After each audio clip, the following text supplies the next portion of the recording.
The Billionaire's Secret Island Part 2. Chapter 6, The Yacht. The morning sun rose hard and fast, golden and unforgiving, like it had something to prove. Isla stood on the shore barefoot, arms crossed tightly over her chest, the wind tugging at her linen shirt. The sea stretched out in endless shimmer, gentle waves teasing the sand. There was no sign of him. No note. No footprints. No sound of movement in the cabana. Nico was gone. And for the first time since he washed up on her reef, she let herself say the name out loud. Nico.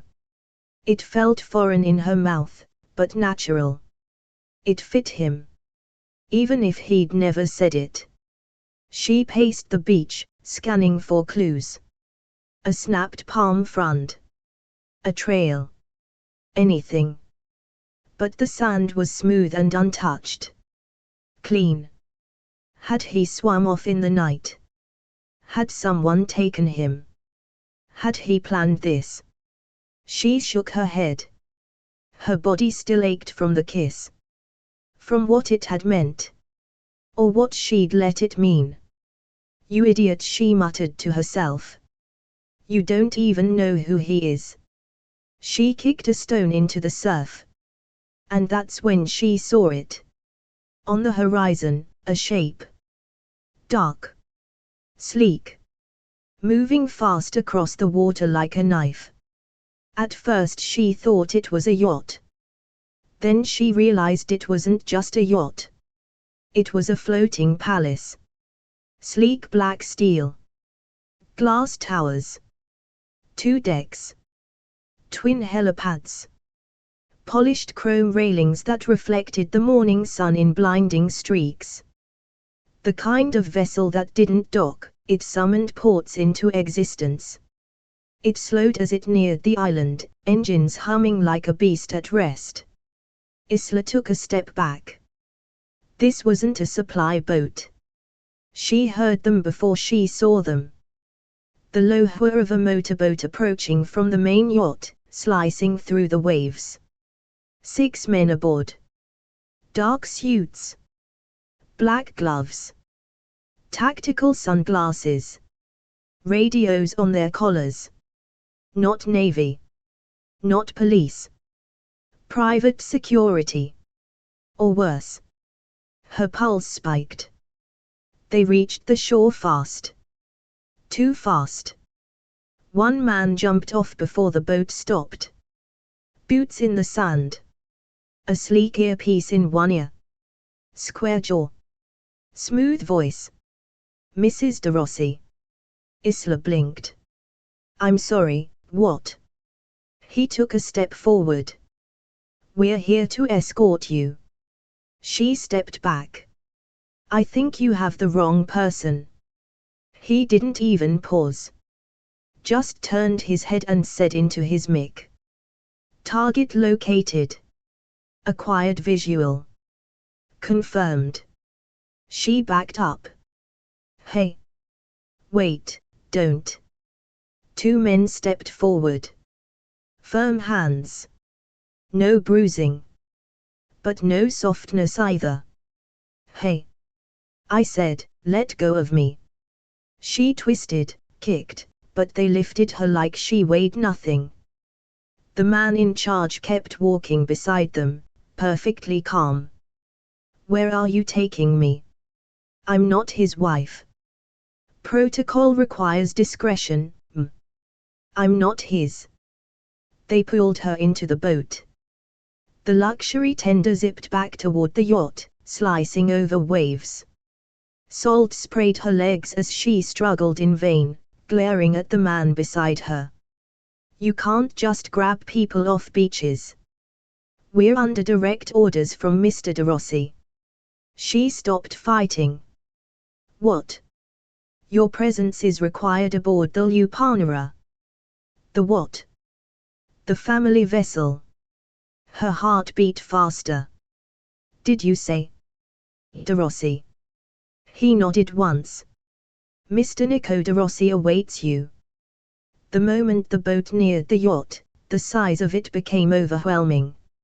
It was like docking next to a floating skyscraper. A mechanical ramp unfolded from the lower deck. The men escorted her up marble texture steps that shimmered beneath their feet. She passed sliding glass doors, chrome pillars, security cameras, and men in dark suits watching her every move. She'd never been on anything like this. This wasn't a boat. It was a mobile fortress. And then the elevator doors opened. Inside, black mirrored walls, fresh orchids, a small monitor that scanned her face before the doors even closed. She barely had time to breathe. When the doors opened again, they led her into a room lined with floor-to-ceiling windows that looked out over endless sea. Soft leather. Crystal bar carts. Velvet drapes. She might have gasped if she wasn't so furious. Because there, standing at the far end of the room with his back turned, was him. Hair slightly tousled. Black shirt open at the throat.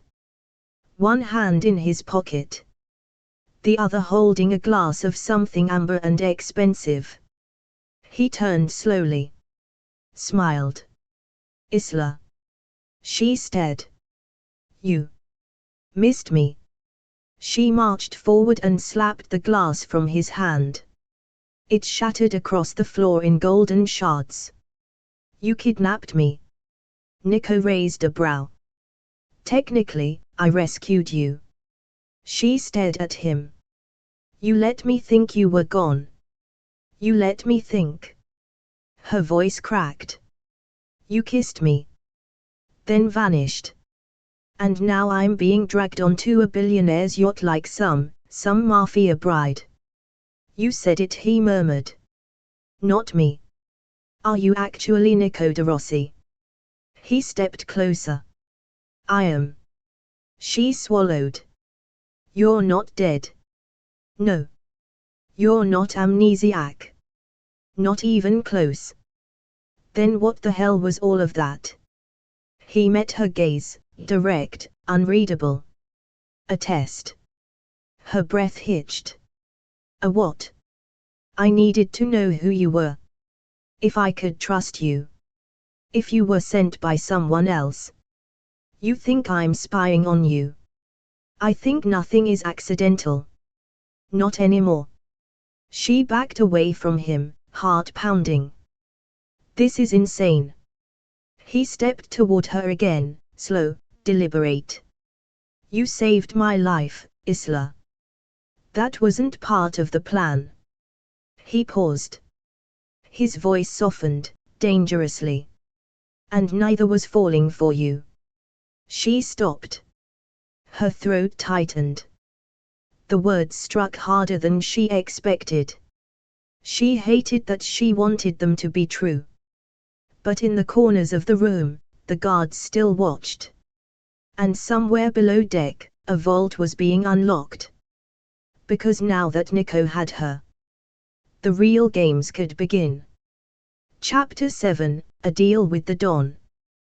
The room had gone silent. Not the kind of silence that's empty. The kind that's watching. Isla stood barefoot on the polished floor of the yacht's private salon, arms clenched tight across her chest. She still tasted salt in the back of her throat, part ocean, part fury. Nico stood a few feet away, black shirt rumpled, calm as a devil in velvet. Behind the one-way glass, she could feel them. The guards. The staff. The audience. You should sit down, he said. I'm fine standing. Suit yourself. He walked to the bar and poured himself another drink. Same amber liquid. Slow pour. Silent pause. Ice dropped in like punctuation. Scotch, he asked. I want answers. Not alcohol. He sipped. Then turned. You're in danger. She scoffed. Oh, now I am. He didn't flinch. Yes. Now. Isla stared. Because of you. No, he said. Because of what you saw. Because of who you saved. His tone had shifted. Gone was the flirtation. Gone was the playful smirk. This voice was lower. Heavier. Like a man stepping out from behind the curtain, no more illusions. You saved the wrong man, Isla, he said. And now the wrong people have noticed. She swallowed, throat dry. Noticed what? That you were with me. That you touched the bracelet.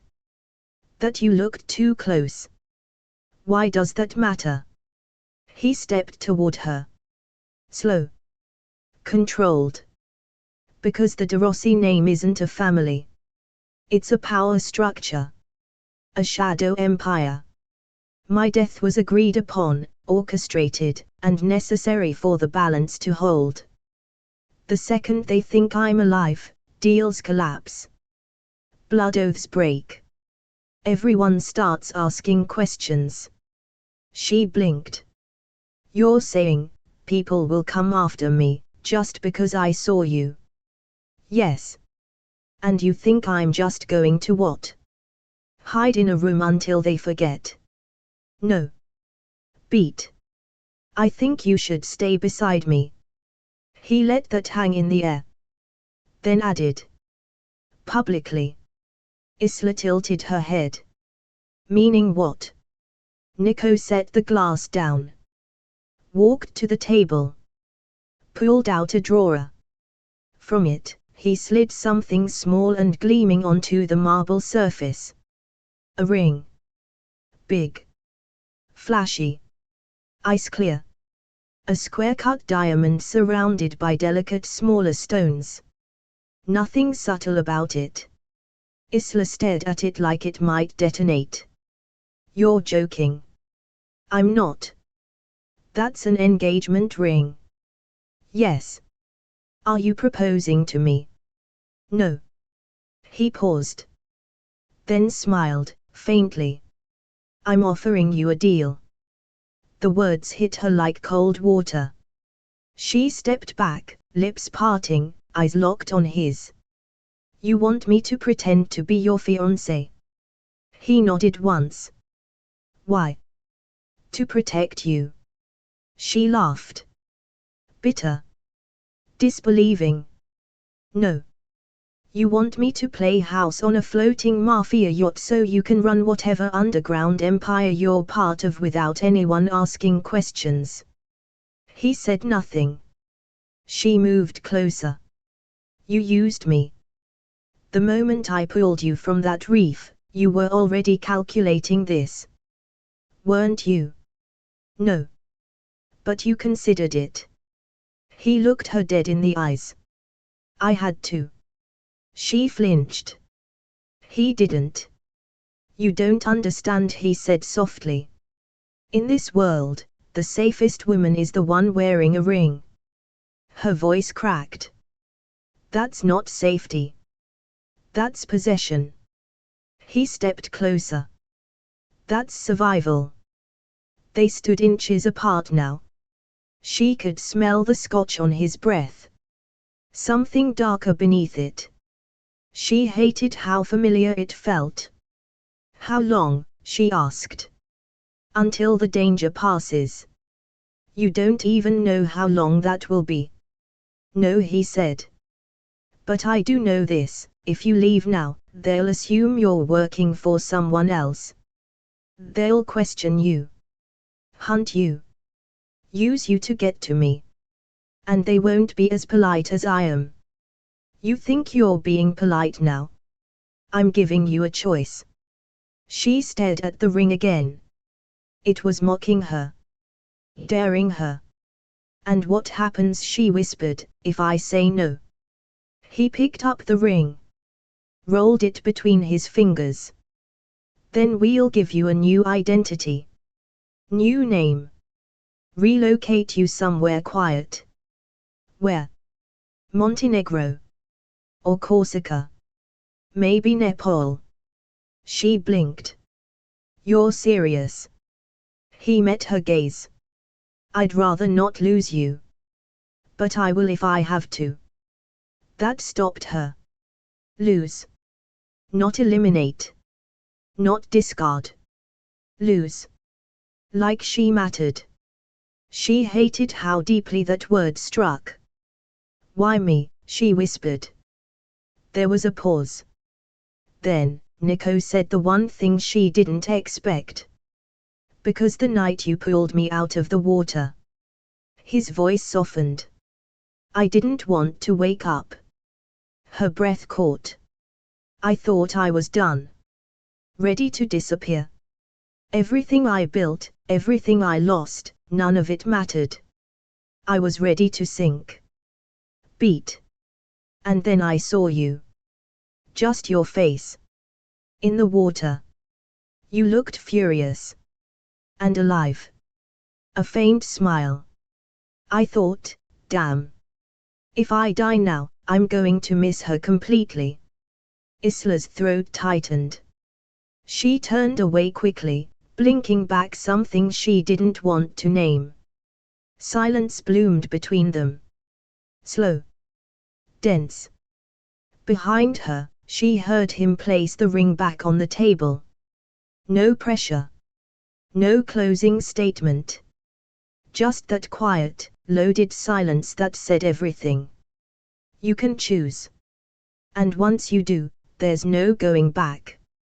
Isla didn't speak again that night. She stayed in the guest suite with the ring on the table, untouched, glinting like a spotlight under the lamp. Outside, the yacht drifted quietly in international waters. Below deck, the guards rotated shifts.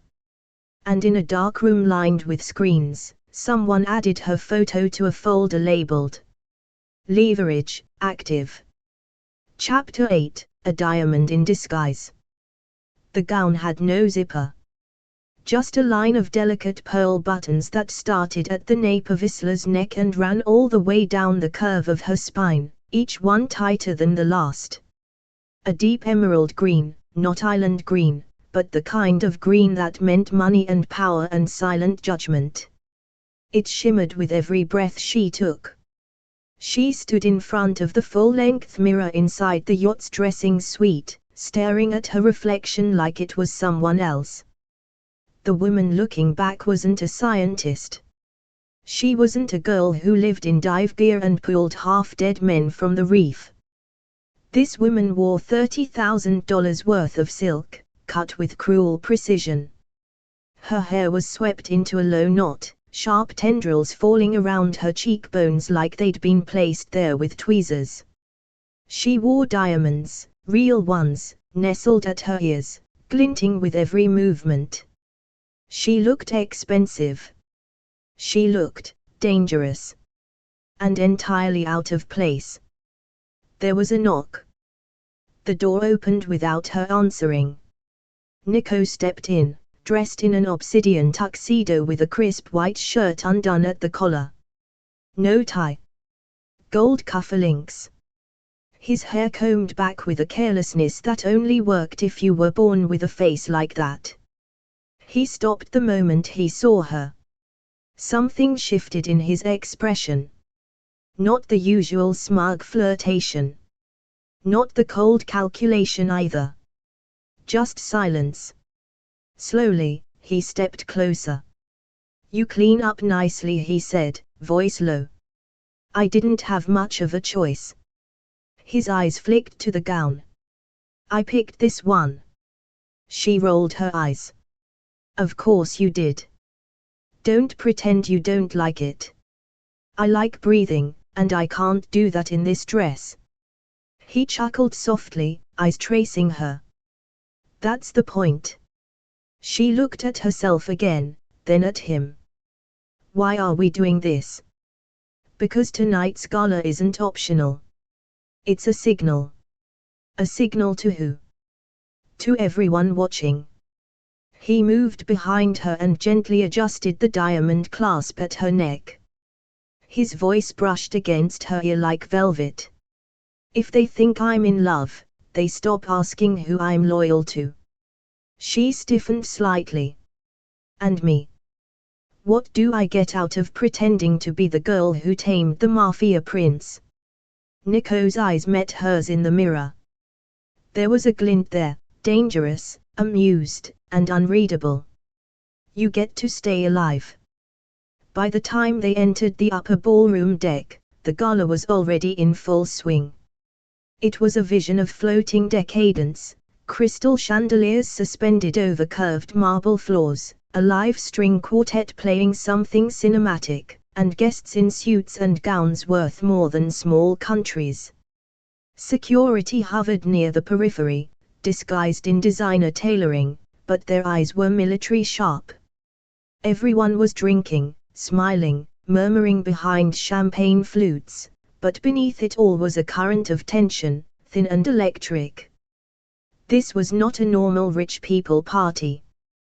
This was a power summit in disguise. And Isla Cruz had just become the headline attraction. Heads turned the moment she stepped in on Nico's arm. Gasps. Whispered speculation. A few subtle phones lifted, just long enough to snap a blurred photo before being tucked away again. A woman in red, Italian, bone-thin, predatory, leaned toward her partner and hissed. That's her. The island girl. A man with a shaved head and silk scarf murmured.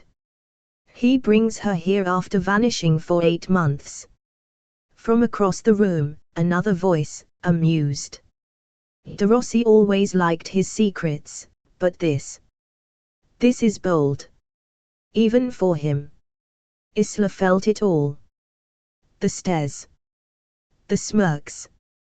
The slow, slicing glances from women who had known Nico in ways she didn't want to think about. She forced herself to keep her head high. To walk like she belonged there. Like she hadn't been dragging sand across her hut's floor 4 days ago. They passed a bar carved from crystal, where an older man with a crooked smile lifted his glass to Nico. Nico, ragazzo mio, you brought a guest. What a surprise. Nico smiled, charming but cool. You know I hate surprises, Enzo. But this one came gift-wrapped. The man turned his eyes to Isla. And what's your name, Bella? Before she could answer, Nico answered for her. My fiancé. The word cracked like thunder. Enzo's eyebrows rose, but only slightly. He chuckled. Ah. I see. How romantic. Isla gave a tight smile. Her heart was pounding so hard she could barely hear the music anymore. Later, they stood by the railing, the sea glittering around them under the moonlight. Music drifted. Laughter. Deals whispered between sips of vintage wine. But the whispers kept growing. She could hear them behind her back like ghosts. Who is she? Where did he find her? She's not one of us. She turned to Nico. Do they all think I'm a prop? No, he said, handing her a drink. Then what do they think I am? He met her eyes. They think you're the first woman I've ever let stand beside me. And that, more than anything, shook her. Because she couldn't tell if it was true. Or if it was just another perfect line. But as the music swelled, and the sea shimmered, and the yacht drifted deeper into dangerous waters, she started to realize. Pretending to be Nico De Rossi's fiancé might be the most dangerous thing she'd ever agreed to. And it had only just begun. Chapter 9, The Other Woman. The gala had started to blur. Hours had passed. The music had grown louder. The lights dimmer. The wine stronger. Or maybe it was just Isla's mind dulling the edges of the night, trying to protect her from how completely out of place she felt. The ballroom smelled of perfume and money. Every smile was rehearsed. Every compliment sharpened. People circled Nico like sharks circling royalty, laughing too loudly, watching Isla with a mix of thinly veiled curiosity and open disdain. Nico had barely left her side. He was too perfect, too smooth, saying all the right things in all the right languages, brushing his fingers against her back like a claim. He poured her drinks, whispered into her ear. He made it look effortless, like they'd been together for years. But the longer it went on, the more Isla felt like a dress rehearsal for someone else's part. Until the elevator chimed. A soft bell. So quiet, it was almost mist beneath the music. But everyone heard it. Because no one else had been expected. The crowd turned as the elevator doors opened. And out she stepped. Tall. Stunning. Dressed in white silk that clung like smoke and shimmered with every movement. Legs like runway dreams. Eyes like ice. Lips blood red. She looked like the woman who walked away from explosions in slow motion, and set them off herself. She walked through the room like she owned it. Not like someone invited. Like someone returning. And her eyes, those frosted, cutting eyes, landed directly on Isla. Then shifted to Nico. And without missing a beat, she said, "So this is what betrayal looks like." The music died instantly. The crowd fell into a hush that felt staged, like they'd all been waiting for the scene to begin. Nico didn't move. He didn't blink. He just said, very quietly, "Lucienne." The name hit Isla like a punch. She looked between them, Nico, suddenly silent, and this goddess from some upper level of hell, now standing in the middle of the ballroom like she'd just landed from her private jet. Lucienne turned to Isla. Her smile was perfect. Glacial. "You must be the marine biologist." Isla stiffened. "Excuse me." "Oh, you haven't told her." Lucienne's tone was sweet enough to poison. "I'm so sorry, darling. I thought Nico would have mentioned it, he and I are engaged." Isla's world tilted. "No," she said. Lucienne laughed. It was delicate and cruel. "Oh, honey. Don't feel bad. He does this. Likes to collect things when he's bored." Nico stepped forward, voice cold. "Lucienne. That's enough." But Lucienne kept going. "You always did like strays," she said to him. "But this one. She's adorable. So fresh. So wet. Like she just washed up." Someone snorted behind them. The room rippled with whispers. Isla turned to Nico. She wanted him to laugh. Deny it. Say this was all some ridiculous misunderstanding. But he didn't. He didn't say anything. And that silence broke her. The slap came fast and clean. Not loud. But loud enough. Nico barely flinched. Isla didn't wait. She turned and walked, through the murmuring crowd, through the spinning lights, through the heat of eyes and judgment and perfume-soaked cruelty. Out of the ballroom. Down the corridor. Past the staff in white gloves who stepped back without meeting her gaze. She didn't care where she was going. She just had to go. She reached her suite and slammed the door.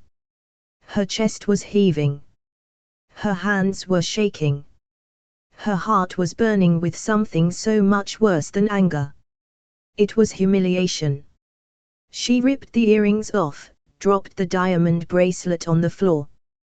The gown clung to her like a costume that wouldn't let go. She had kissed him. Believed him. Trusted him. And now she was just a footnote in someone else's engagement. There was a knock. She ignored it. Then came the voice. Low. Tired. Nico, he said. Go to hell. Already there. She threw open the door. He stood there, jacket off, shirt collar loose, eyes raw. No audience now. No ballroom. Just them. Two people in the aftermath. You lied to me, she said. I didn't, he said quietly. You let her humiliate me. I didn't know she was coming. She said you're engaged. I was. He stepped inside. She didn't stop him. He kept his voice steady. Lucien is from one of the old families. We were arranged. Years ago. The engagement was part of a treaty. And now? It was broken. Quietly. Months ago. Then why didn't you say anything? Because saying her name would have made her real. He looked at her, finally. Fully. And I didn't want anyone, especially you, to think that what we had was fake. Isla's breath hitched. But it is fake, Nico. All of this. The yacht. The dress. The ring. Me. No. He stepped closer. It started fake. But it stopped being fake the second you looked at me like I was worth saving. She stared at him. Then, softly, why didn't you chase me sooner? His voice broke just enough to matter. Because you needed to leave the room before I could follow you for the right reasons. She stood there, stunned. And for a moment, she didn't know whether to kiss him, scream, or cry. So she did none of it. She closed the door in his face. And leaned her back against it. Heart racing. Mind spinning. Because deep down, she wasn't sure what was worse. That he'd lied. Or that he hadn't. That's the end of this part, but trust me, the next one is even more thrilling. We drop fresh episodes every day, so don't miss out. Like, subscribe, and stay tuned, you won't want to miss what's coming next. Thanks for listening to Billionaire Romance Stories, where love meets luxury in the most unexpected places. If you enjoyed this story, make sure to like, subscribe, and drop a comment. We love hearing your favorite twists and favorite theories. And don't forget to ring that bell, because in this world of yachts, secrets, and luxurious romance, the next story is always one click away.